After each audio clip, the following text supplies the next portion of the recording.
Ballin, man. A beautiful ass Wednesday. Birthday in 2 more days, bro. Finna be 24. I'm getting old. Just hit 5K, and that's the thing too, man. Y'all definitely. I think I posted. I ain't think. I know I posted It was a post. It was like can y'all get me? You know what I'm saying? The 5K before my birthday. Y'all did that a week before my birthday. So I want to thank y'all, man. And most definitely I'm doing the giveaway. So in a couple videos I already explained how to be in the giveaway and all that other shit. And Sunday, I was having some difficulties with my phones, and both of my phones were tripping, so I couldn't do the videos. And I mean, I did the videos, but it was a whole lot of shit going on Sunday. So I had did the video. I'm kind of glad that I didn't. You feel me? I'm kind of glad that the video didn't work out. You know what I'm saying? As me posting this and stuff like that, because I was kind of off on the video, and it was just a whole lot of shit going on, and my energy was off on the video and everything. But now we got Mr. Ballin video. It's an old video on Mr. Ballin. Y'all know he got videos that we ain't even reacted to yet. I still got Mr. Ballin videos that we gotta do, you feel me? So why not? You feel me? But let's go ahead and get done. I done talked for a damn minute and 30.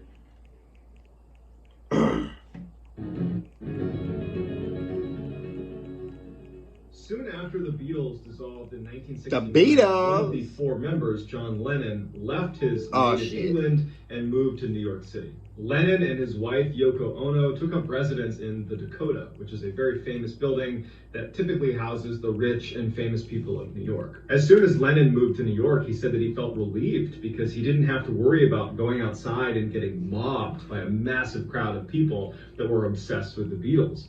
There were people that were huge Beatles fans in New York, but they seemed more respectful, and they would ask for his autograph, but they would mostly leave him alone. Mark David Chapman had always been a massive fan of the Beatles, with a particular interest in John Lennon. But after a 1966 interview where John Lennon, kind of off the cuff, said that the Beatles were more popular than Jesus, this soured Chapman's adoration of Lennon. One of Chapman's high school friends recalls around this time frame Chapman rewriting the song Imagine by John Lennon to read, "Imagine if John Lennon was dead." Chapman started referring to Lennon as a poser and said that he espoused virtues and ideals that he himself did not practice. And so in relative short order, following that 1966 interview, Chapman went from this adoring fan of the Beatles and John Lennon to really solely hating John Lennon and everything he stood for. By 1980, it's safe to say Mark Chapman had become obsessed with John Lennon. Specifically, he had become obsessed with hating John Lennon. In October, coming obsessed with a man is crazy. I ain't gonna lie. Of 1980, Chapman quits his job as a security guard and flies to New York City. For 2 months, he stayed in the city and didn't really do much of anything. He would just periodically walk past the Dakota where John Lennon supposedly was living, but beyond that, he really didn't do anything in the city. But that would all change on December 8th, 1980. On that day, Chapman went to the Dakota, and he stood right outside the entrance to this building and just waited in hopes that he might run into John Lennon. At 5 p.m. that day, John Lennon comes out. He was the dude that shot John Lennon?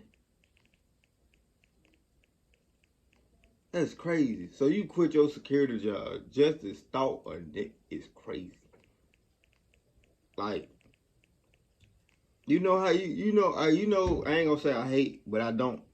Like, every time I look on Facebook, I see Blueface or his baby mamas. That shit get on my nerve. But you don't see me stalking them every day. And stalking them is where they stay. Them folks shoot shit up. His wife, Yoko Ono, and they walk right past Mark Chapman, who flags them down, and he asks John if he can have his autograph. And John Lennon, even though he has a limousine waiting for him, and there's people that are starting to notice that, oh, that's John Lennon, people are coming over, John still took the time to sign an autograph for Mark Chapman. He was very friendly with Mark and asked him if this is enough, do you want anything else? And Mark said, no, that's it, that's fine. And John Lennon said, okay, take care. And John and his wife Yoko Ono turned and went into the limousine and they drove away. When the couple got back to the Dakota that night, Mark Chapman had not left. John Lennon and Yoko Ono get out of their vehicle and they walk past Mark Chapman, who's standing right outside the front door. It's unclear if Mark and John had any interaction, but as soon as they passed Mark and were making their way into the building, Mark Chapman drew a gun and shot John Lennon 4 times in the back. And John Lennon staggers into the lobby screaming, I'm shot, before collapsing and dying. That's fucked and up. Mark Chapman, he knew what he was doing. He just stood there, put the gun back in his pocket, and just waited to be arrested. Chapman's lawyers wanted him to plead insanity, but he refused and instead said, I was totally sane, I knew what I was doing, I chose to shoot John Lennon, and I plead guilty. And he was given 20 years to life in jail. Damn. And while he was in jail, he would admit that the only reason he did that was to become famous. That was it. This is the picture of Mark Chapman getting that autograph from John Lennon in front of the Dakota just hours before he would gun him down. He's still in jail today, and he actually just had his 11th parole hearing last month in August of 2020, and it was denied. Killed the dumbass. UFC fight, man.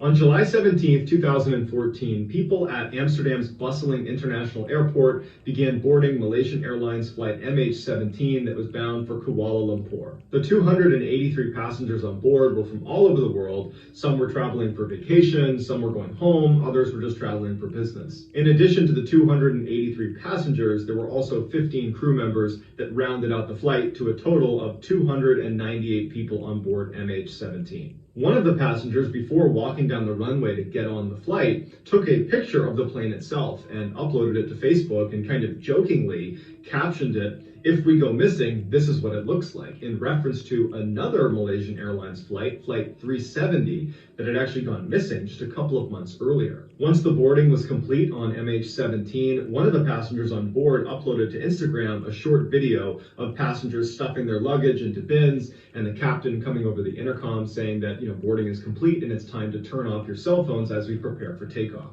A 15-year-old Dutch boy named Gary Slock and his mother Petra had just sat down inside the plane and they could barely contain their excitement. The pair had signed up for what they were calling a vacation of a lifetime with a group that took single parents and their children on these lavish vacations. Gary, who was the goalkeeper for a soccer team, had been telling his family how jealous his teammates were of this trip he was about to go on with his mother. Before Gary turned off his phone, as instructed by the captain, he took a selfie of he and his mom grinning ear to ear, excited about their trip, and he uploaded it to Facebook for his friends and family to see. Gary turns off his cell phone, puts it away, and he and his mom sit back and get ready for takeoff. The plane takes off without a hitch. It gets up to cruising altitude, and it's going to be a long flight. It's about 12 hours from Amsterdam to Kuala Lumpur, and so everybody on board is kind of settling in. They're getting their iPads out, they're getting a book out maybe.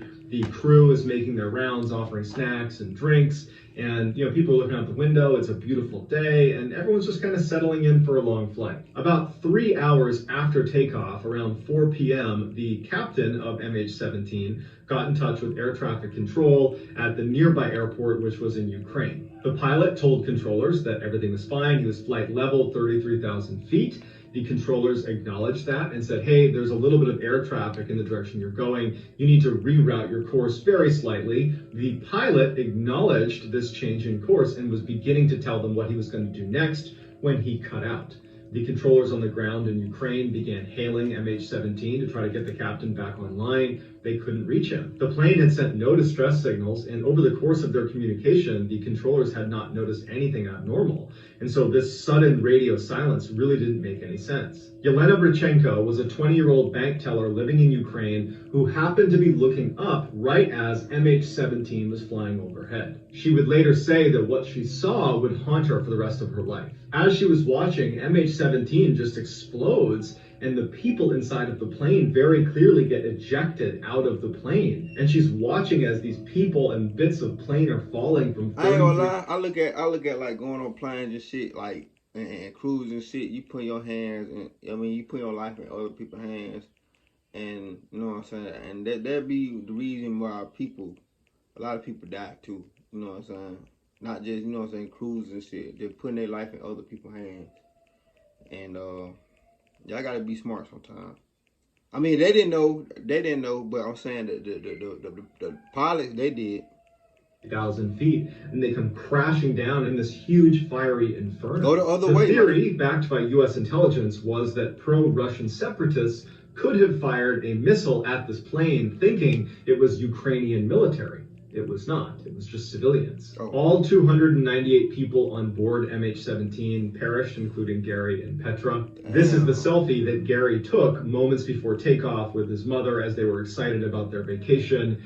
Family and friends that saw this picture on Facebook would say that this image perfectly captures Gary's wonderful personality and the love that Gary and Petra had for each other. We'll track the price of your flight so you can decide when to book. And then look, a flight commercial. Look, I'm okay. I'm alright. Another one. Each other. Hell nah. From the outside, Bart Whitaker appeared to love his family. He and his younger brother Kevin were extremely close, and Bart and his father shared a passion for long-distance cycling, would often go out and bike around the neighborhood together. Bart's family would regularly go on vacation to places like Cancun, and the pictures of Bart with his family on these vacations are always him beaming with happiness and love for his family. On December 10th, 2003, Bart, who was 23, almost 24 years old at the time, made a special announcement to his family. He told his family that he had just finished taking his final exams of his senior year at nearby Sam Houston State College and that he was going to graduate. Bart was not a natural student and frankly struggled in college, and so this was a really big announcement, and the family was really excited for him, especially his parents. And so they said, we have to go out and celebrate. And so they went out to a restaurant. They're having this really expensive, lavish dinner. And in fact, his parents had bought a really nice Rolex watch to give to Bart if he were to graduate college. And so here he is announcing it. And they thought, you know what, now's a good time to give it to him. They give him his Rolex, and they're asking people at nearby tables to take their pictures, and everybody just seems so happy, and the parents are so proud of Bart. After they finish dinner, they're all smiles. They pile back in the family car, and they start making their drive back to Sugar Land, Texas, where the Whitaker residence was. It was inside of this upper-class suburb about 40 minutes away from Houston, Texas. On the drive home, his parents are endlessly talking about how proud they are of Bart and how excited they are for his future. They get back to their house, they pull in the driveway, and Bart's brother and parents make their way up to the front door. Bart is behind them, and he says, hey, I forgot something in the car. He turns around and goes back to the car as his brother and his parents walk into the house and are immediately gunned down by an assassin waiting inside of the Whitaker residence. Hey. Bart hears the shooting and runs back inside the house. He sees his family is down. He ends up wrestling with the shooter, who ends up shooting him but hits him in the arm before escaping the house. A neighbor hears the shooting and runs outside and sees this chaotic scene. They call 911. Police show up, and Bart's brother, Kevin, has passed away, as well as his mother. They both died on scene. As for Bart and Bart's father, they would go to the hospital, and they would both make a full recovery. So this huge investigation is launched to figure out who this assassin was and why he was attacking the Whitaker family, and quickly they discovered that Bart Whitaker had hired him. Bart Whitaker wanted his family killed so he could take their money, and he had the assassin. I was going, damn, they just bought you a Rolex, bruh. I tell you, motherfuckers be so ungrateful. I wouldn't even want no Rolex. Just give me a goddamn, just give me some shoes. Give me some food. You feel me? Have a buffet, some shit. You ain't gotta buy no Rolex for me. Heck, I really don't even wear jewelry for real. Like, for real. Shoot him in the arm to make it look like, this was not his fault. She should have killed his ass. Here's a picture from the night they were out celebrating Bart's big accomplishment that he had finished his final exams. Now he getting fucked in the ass in jail. He was a total liar, and he had stopped going to classes ages ago. He was failing every class and wasn't even close to graduating. In this picture, Bart knows that the assassin he hired is currently sitting in their house, waiting for them to return when he's going to open fire and kill Bart's family. The people in this picture with him are going to be murdered literally hours later, and he knows it. Bart was convicted in 2007 for hiring the hitman and was given the death penalty, but 40 minutes before his execution, the governor of Texas commuted his sentence to a life sentence because, oddly enough, Bart's own father, one of the people he tried to have killed, had forgiven him and did not want to see his last remaining family member be executed. So that's going to do it, guys. Let me know in the comments what you thought of these three stories, and I will pin the... but shit, he the reason why the goddamn your whole family gone. So, I don't know about that. I mean, me personally, that was my son. I seen him come in this world, and I want to see him lead this motherfucker. Personally, I mean, like I'm saying, like if it went like that, you know what I'm saying?